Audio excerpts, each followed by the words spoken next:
Welcome back to Right of Way. I'm Thomas Hockman, Director of Energy and Infrastructure Policy at the Foundation for American Innovation, and you may note that we've just skipped the typical permitting-related introduction this week. It's because we have a very special episode today. Perhaps the only issue that we spend as much time thinking about as permitting reform is nuclear, and in particular, the efforts to jumpstart the nuclear renaissance here in America. It's an exciting time to be in nuclear. Public opinion has turned firmly in favor of the technology. Palisades, the first nuclear plant in America to restart from decommissioning, is set to come online this year. New reactor designs are reaching criticality at the national labs, and states across the country have declared their interest in pursuing nuclear as part of their energy portfolio. But the big question remains, how do we actually get new commercial-scale nuclear underway? And how do we do it in such a way that creates momentum not just for the next few reactors, but for the next 100? Well, last week, DOE's Office of Energy Dominance Financing, or EDF, took the biggest step we've seen in several decades to realize this nuclear renaissance, announcing a $17.5 billion loan to kickstart the construction of 10 new large reactors. So what does this loan actually do? Perhaps the biggest hurdle to building nuclear in this country is time. Reactors take years to construct, and a lot of that delay comes down to procuring what the industry calls long lead items, the massive components like containment vessels and turbines that are in short supply globally and even shorter supply here at home. If you can get these pieces ordered and built early, you can start the clock on construction that much sooner. And so that's what this money is for, financing the procurement of those long lead items across all 10 reactors, which DOE estimates could shave as much as 3 years off the time it takes to bring these plants online. This is a huge step, but it is also admittedly a somewhat confusing and technical one. And so we wanted to dig into the nitty-gritty of this loan, why it focuses on what it does, how it's structured, as well as what comes next. Joining us to discuss all of this today are Greg Beard and Julie Kozeracki. Greg is the director of the Office of Energy Dominance Financing. He comes to EDF after more than 3 decades in the energy investment space, including a senior partner on the management committee at Apollo. Julie Kozeracki is acting co-chief investment officer at EDF, as well as the office's nuclear sector lead. Greg and Julie, thanks for being on Right of Way. Happy to be here. Thank you. We are super excited. Okay, so let's just do some quick table setting here to start off. Greg, at a high level, how does this administration view the role of nuclear energy? What has it done thus far, and what's currently underway? Abundance. That's one of the themes of the administration. Energy abundance will give us cheaper, more reliable energy security, and that will give us more national security. Nuclear is one of the key components of that. As a global superpower, to not have an active nuclear sector is a mistake. It puts us at risk, which is part of why we've seen President Trump and Secretary Wright aggressively leaning into driving the nuclear renaissance. The first nuclear reactor was built, I'm just coming back from a few days in Idaho at the National Laboratory there. And that's where nuclear power, powered the first few light bulbs. And that became a very fast-growing industry, a long time ago. So we have the largest nuclear fleet in the world. We need to remain the leader in this space. It's essential for our baseload power. And I think the Secretary has talked a lot about it. Firm baseload power is the strategy to help make energy more affordable, reliable, and secure. We've been, while we had a renaissance post-World War II, we've been largely dormant for decades. We built, the last reactors built were Vogtle 3 and 4. That construction was started in 2013. And before that, Sharon Harris was started in 1978, so 35 years earlier. So it's, hey, what happened? And how can an administration help get a sector going again? I think what happened was a few things. We had obviously a couple of what would be, described as troubles in the industry, like 3 Mile Island, which probably no one died there. So as long as you're going to have, quote, what is deemed to be accidents, it's still a very, very good safety record.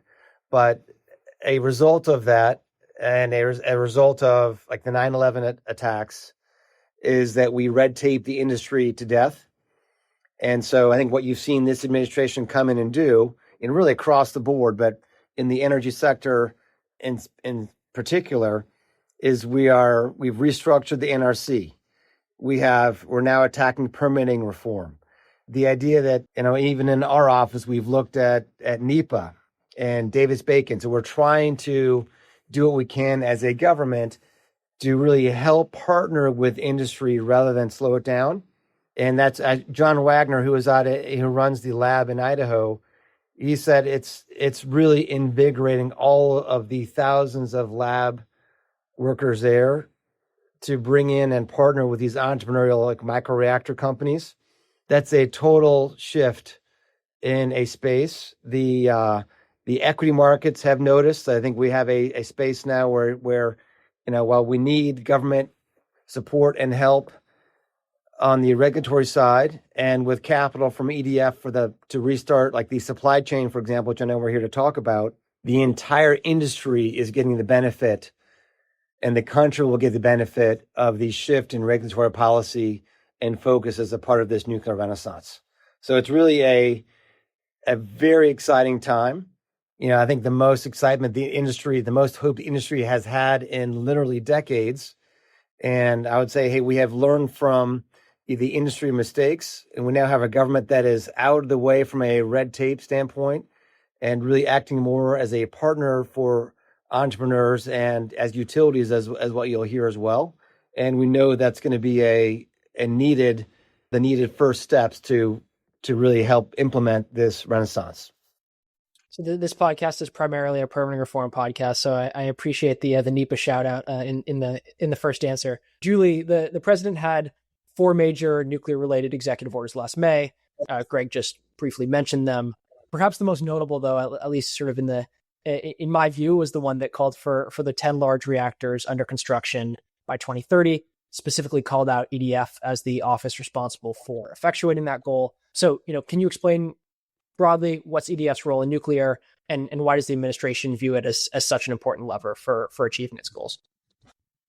Absolutely. But first, just a quick moment to reflect on just how much has changed in a very short time.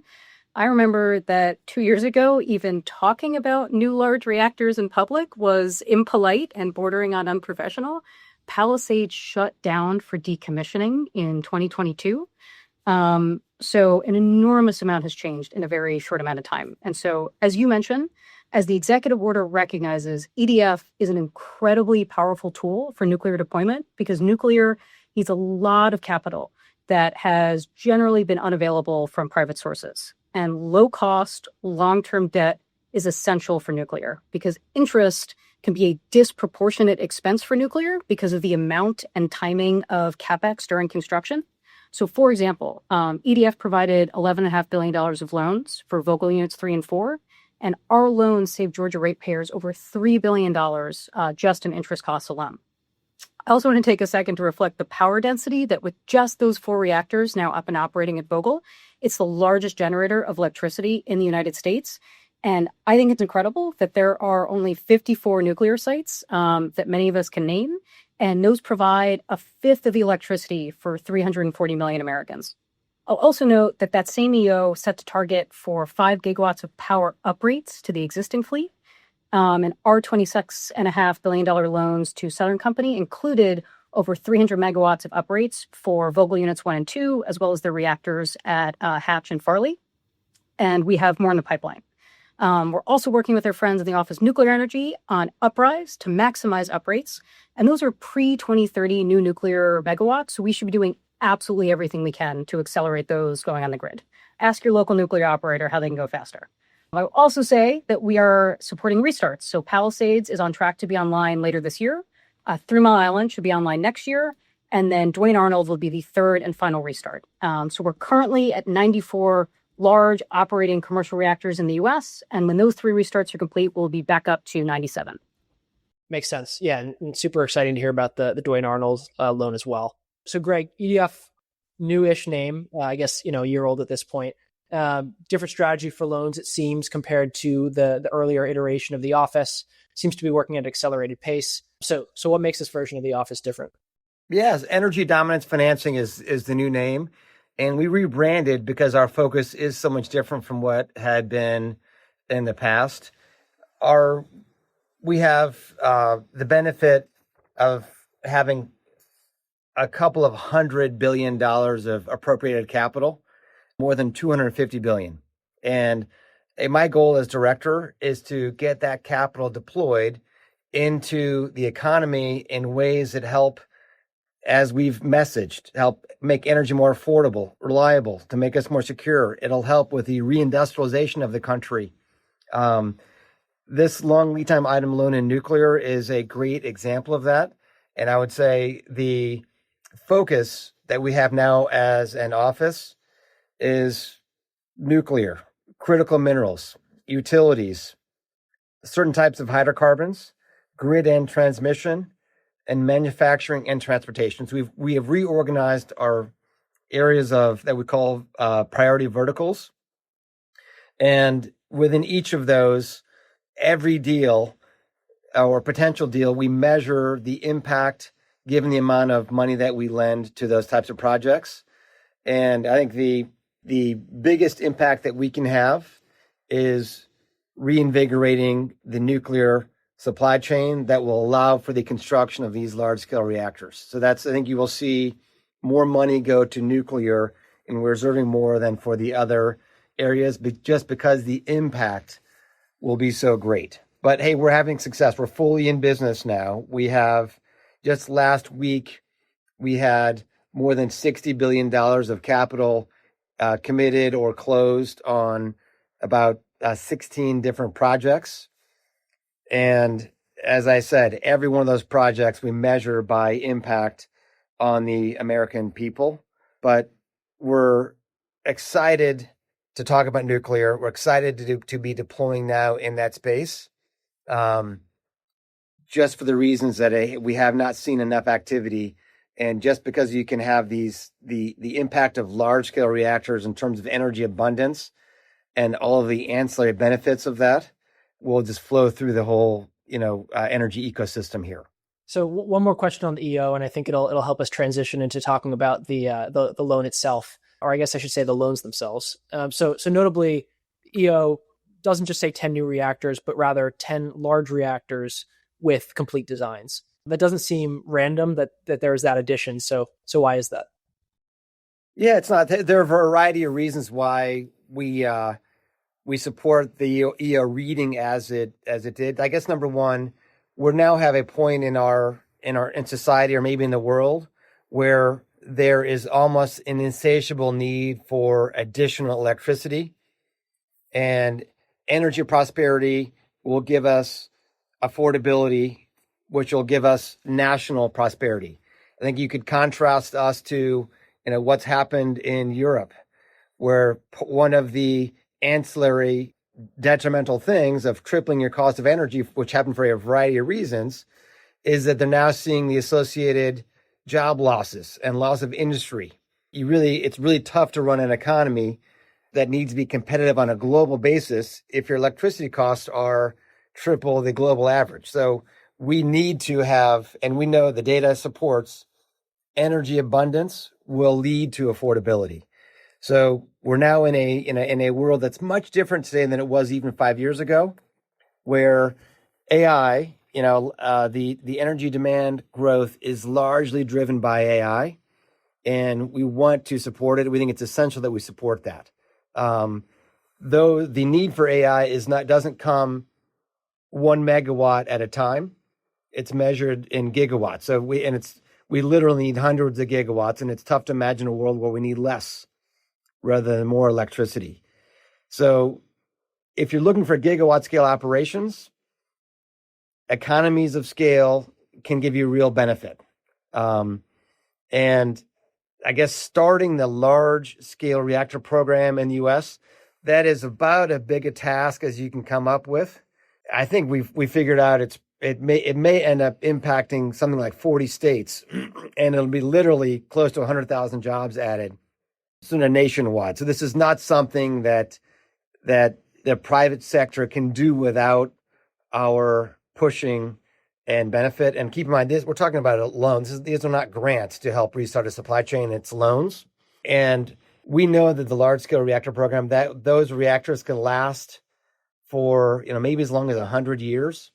And by focusing on those reactors, we really are changing the energy landscape for what will amount to generations. I guess specifically why 10 reactors? 10 probably isn't enough, but it's enough to get started. But the only way to drive down cost is to repeat the same thing over and over again. I think probably my favorite example is, and if you go to IKEA and buy a 3 cabinets, the time and effort it takes you to interpret the instructions to build the first one is sort of, an afternoon.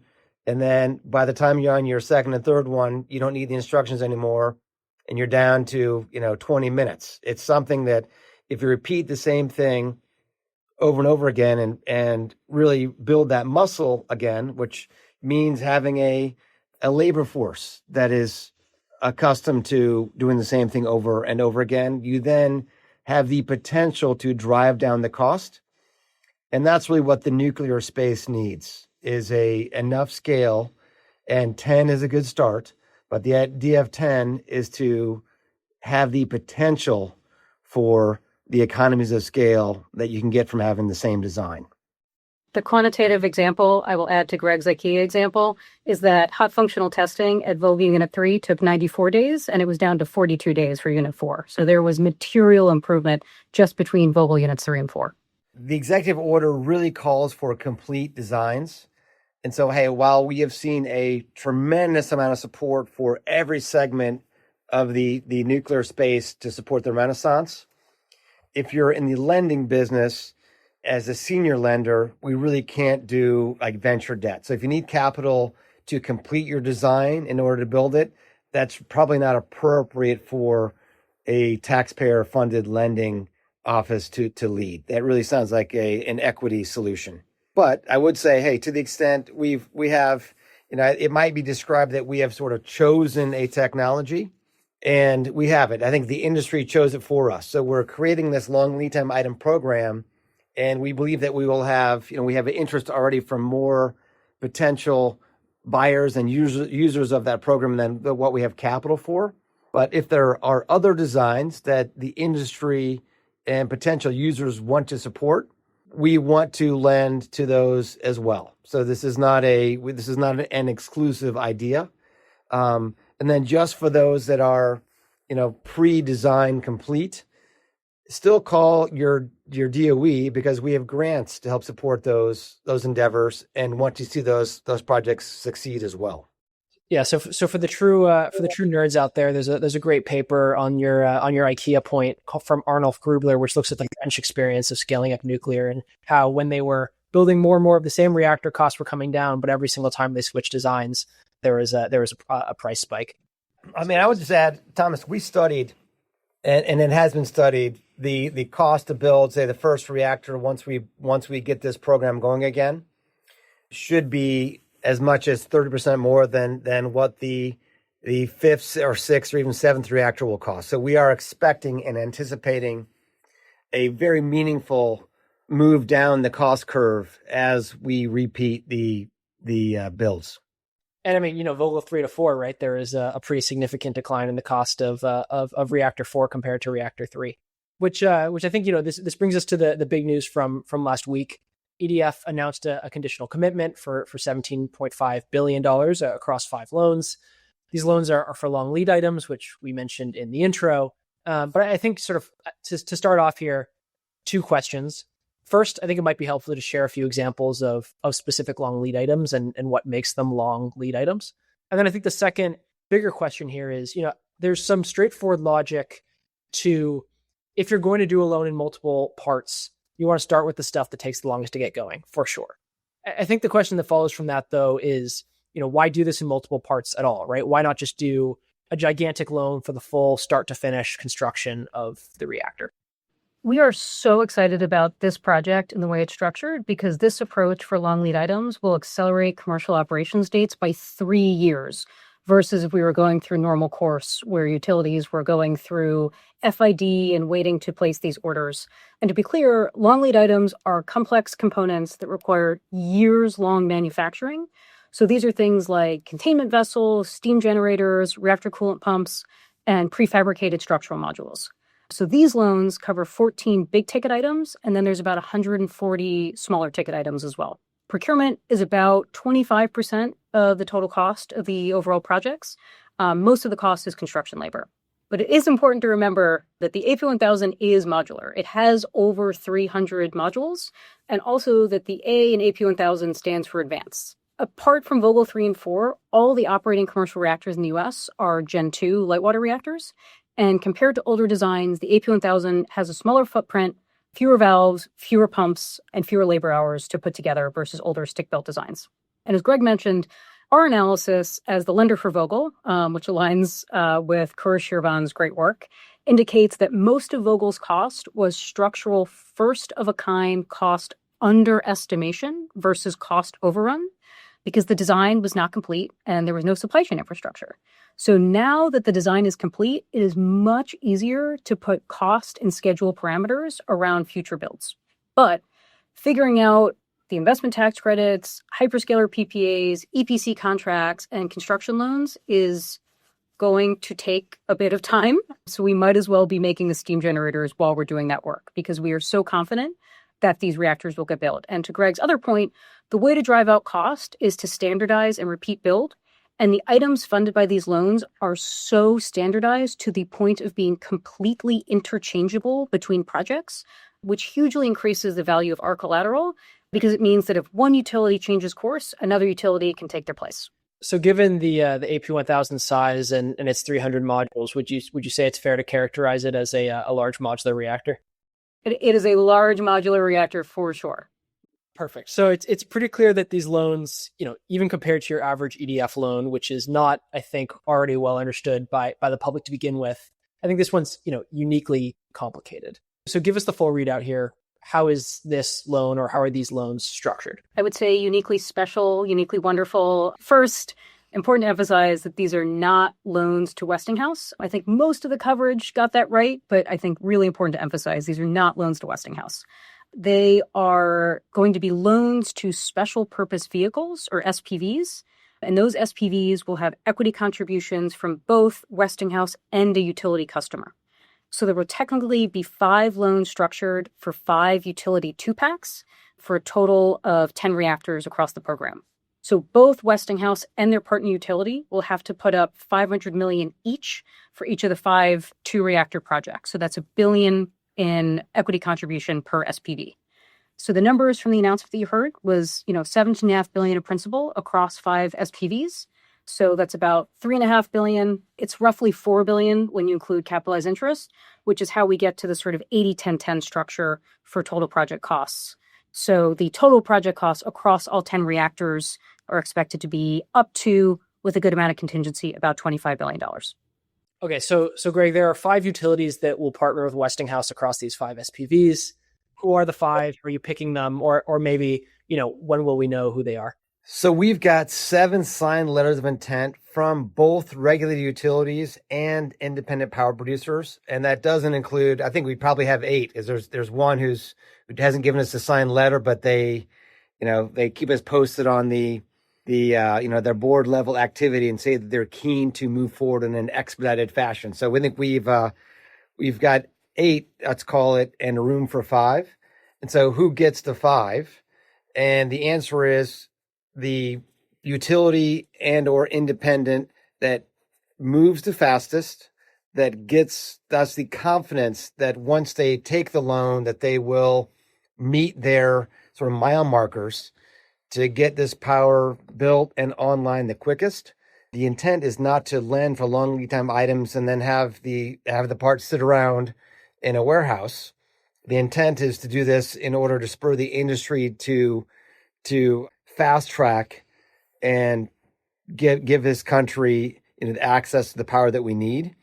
And so it's really that's the primary differentiator will be providing us confidence that the borrower, that the utility and independent power producer has the site's the right location, that they have a plan for the build, they have the support of their state and local communities, and we think that we we'll have announcements to be made about who it is and which locations in the coming months and quarters. But certainly by the end of the year, we should have like easily, I think that's sort of probably an outside date, I would hope, that we'll have announced that we're through with all five. You asked for me to name names, and we've been deliberate in not doing that yet. I think there are many misconceptions about why Vogtle was so expensive and about why things didn't work.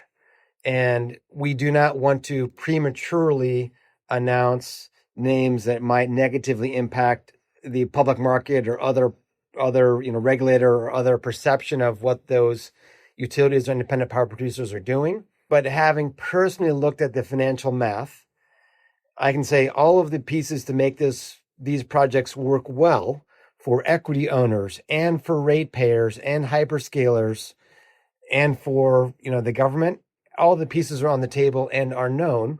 And we really are at the we've met with the few of the credit rating agencies and have very positive responses from those agencies about the impact, about the potential lack of impact that this long lead time item program will have on potential borrowers.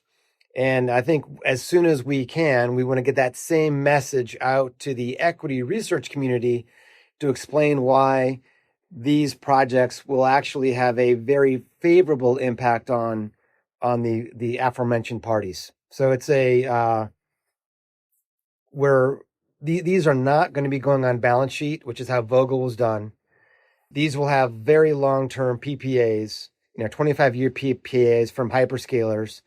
We'll have 30 to 50% ITCs. And I know we're working with you to get direct pay and have a few other, sort of nuanced changes to legislation to make sure that we clarify a few things that need to be clarified. But sort of stay tuned for us naming of the names, but just know that when we make these announcements, it will be after the equity research community understands the direction. And if you're named, that's going to then obligate that utility or IPP to move swiftly. So that's really will be the differentiator. So just to put that last piece in slightly more layman's terms, I think what you're saying here is, and correct me if I'm wrong, historically, because of the Vogtle experience, there's been some concern among utilities that if they are announced as partaking or participating in the build out of new nuclear, that there might be some downgrading or downrating of their credit rating. And that given the tools on the table today, given the difference in the current environment, and given the conversations you've had with rating agencies about this, that concern is likely overstated. Yeah, I mean, now here's why. So if you have a hyperscaler that is willing to sign up for 25 years of power, which is 1.1 gigawatts at $125 base price for that power, that's $30 billion of contract protection. And we think the way we're structuring these loans, that if we do end up with a cost overrun, that $125 per megawatt hour deal can flex upward as an example to $150 per megawatt hour. That would add another $6 billion of revenue. And that really is a giant buffer for any potential overrun.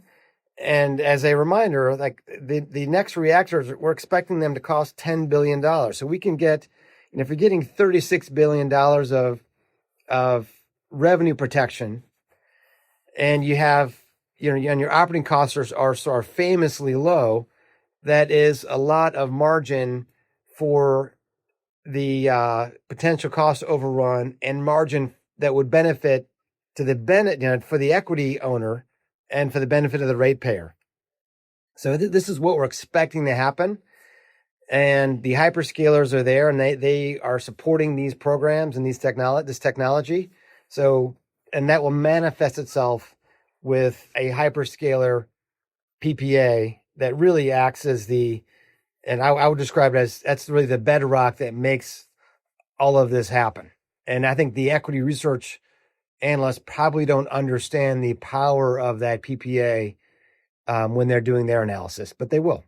Okay, so super helpful. I think, most people, when they think of an EDF loan, they think of it sort of like a mortgage, right? Where you get all the money up front at financial close. EDF typically does not work that way, and this loan certainly doesn't work that way, or these loans certainly don't work that way. So, can you explain under this structure when the money actually gets spent? I've said this a lot in the last week, and I will say it again. We are not wiring $17.5 billion to Westinghouse. So all EDF loans have conditions precedent, or CPs, for first and subsequent advances. We occasionally do wet closes where the first draw is immediately after financial close, but it's pretty unusual.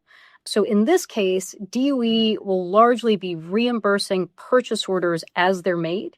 And so as we discussed, before any DOE money is available, both Westinghouse and the utility customer have to post $1 billion between them. So in order to unlock that first SPV, utility has to post a $500 million letter of credit. So they're not wiring us the money, but posting that they're good for it. Westinghouse has to do the same. And then when Westinghouse places purchase orders on behalf of the utility customer, they will submit those invoices to DOE for reimbursement. And then for every $100 of equipment, it's roughly $80 from DOE, $10 from Westinghouse, and $10 from the utility. Okay, makes sense. So, I think there are many Hill staffers, policymakers, and beyond, those who interface with Congress who listen to this show. And so I think, for Congress, maybe this may be relevant as they think about the various programs that they interface with. EDF has two programs capable of supporting nuclear projects: 1703, which is the Innovative Clean Energy Program; 1706, which is now also known as the Energy Dominance Financing Program. For this long lead item loan, this set of loans, which pot is this money coming out of, and why that one? Yeah, so these loans have been obligated under 1703, which actually has about $30 billion of authority expiring this September. So stay tuned for some other projects that might be in that bucket. Innovative in that context means that there are fewer than 3 deployments in the U.S., so the AP1000 still qualifies as innovative under that program.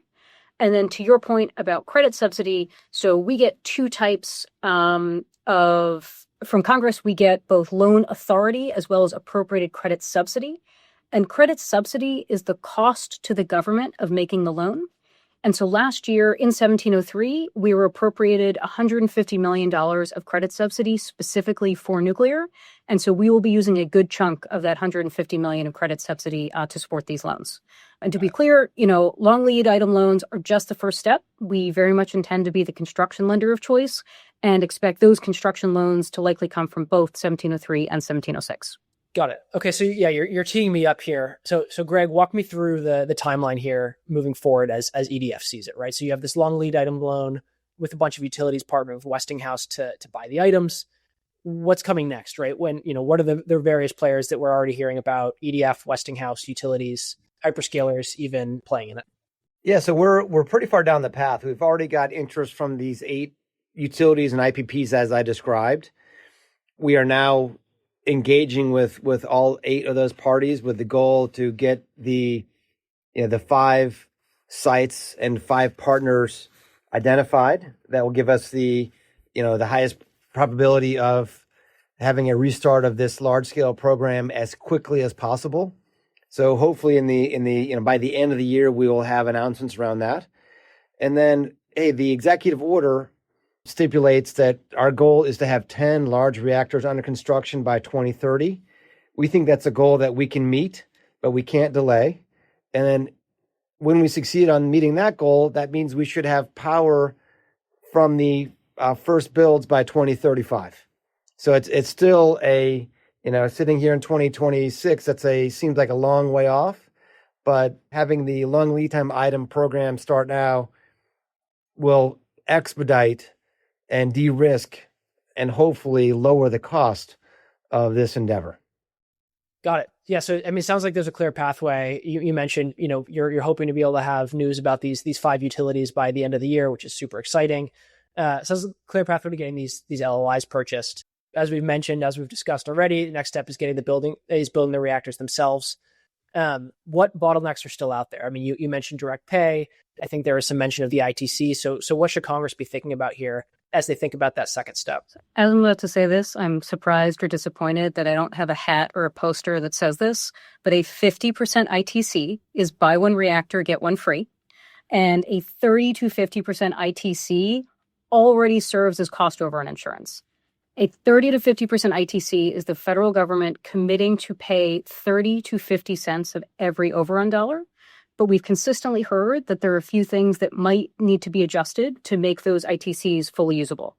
And a lot of that is actually addressed in the draft legislation that's been proposed by Congressman Harrigan from North Carolina. So the first thing is allowing opt-out of normalization for utilities. And so that allows them to recognize the benefits of ITCs early and upfront. So quickly, give us 2 to 3 more sentences on what that means on the normalization side. So everything I've learned about utility accounting has been against my will, but there is something where they have to recognize the benefits of the ITC over 40 years or longer, which makes it difficult to recognize all the benefits upfront, which should get passed right through to ratepayers. So in everyone's interest for that to be amended so that ratepayers benefit from that right up front. The second piece is transferability of qualified progress expenditures. So first of all, a misconception about the ITC is that it's only available once you've hit COD, but the 4080 ITC actually has qualified progress expenditures.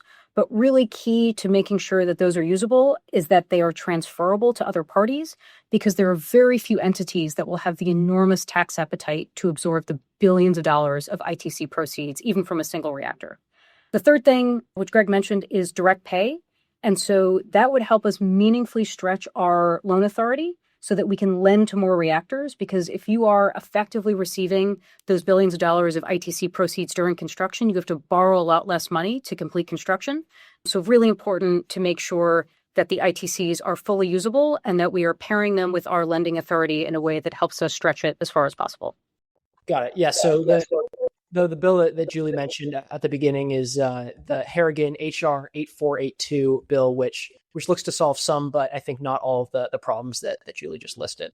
And Thomas, can I just add something just to talk about the risk that we're taking as stewards of taxpayer-funded loan program? Julie described the concept of credit subsidy, and that really is the measure for how much Congress is allowing us to, quote, potentially lose. And, so I want to make sure that any listener or taxpayer understands that while we are lending, up to $17.5 billion for the purchase of these long lead time items, we have done a thorough credit review, and every potential borrower is contributing, $1 billion per SPV. And we have combed through every potential scenario and have ourselves convinced that based on that analysis, that our risk for potential loss related to any of these loans is extraordinarily low. And therefore, when we do our own credit metrics and are allocating our potential loss or, quote, credit subsidy, like I would just tell you, as a deal underwriter, we've done our job. We're risking nowhere near $17.5 billion. In our expected case, all these loans will be repaid for the benefit of the U.S. taxpayer with interest. And to think that we would potentially lose money on it, it's such a draconian example that it's hard to believe it could happen. Sounds like also the borrowers, not only are they putting up $1 billion, in total between Westinghouse and the utility, but also that they are uniquely creditworthy themselves, right? They are, and they'll be incentivized. $1 billion is a big incentivize to follow through. Got it. Well, thank you. This has been super helpful. We like to end each of our episodes by asking our guests for an energy policy hot take. So we'll go with Greg first, and then Julie. Greg, what's your energy hot take? My hot take is that data centers and accompanying power supply growth will have the impact of decreasing power prices for ratepayers, not increasing them, as has been reported and is hitting many of our social media streams. You could look at actual examples in Indiana, Arkansas, Louisiana, and Mississippi that has welcome data centers and the accompanying power that really is a part of this fair share pledge that the president has asked hyperscalers to agree to. And we know that we will see rate decreases and certainly at worst, a slowing of rate increases. If they must go up, they'll go up less than they would have otherwise for the states and jurisdictions that allow data centers and accompanying energy supply increases in those states. So that's my hot take. There are two things I would add on that, because I tend to agree with this hot take. There's a big LBNL study which made the point that even outside of the fair share style pledges, these data centers, they spread out the fixed costs of the grid, and a lot of the increases in energy costs haven't been the generation, but in fact the transmission and distribution. And then also just that under this administration, FERC has been doing quite a bit of work around the large load interconnection that gets at this issue as well. But Julie, what's to close us off here? What's your hot take?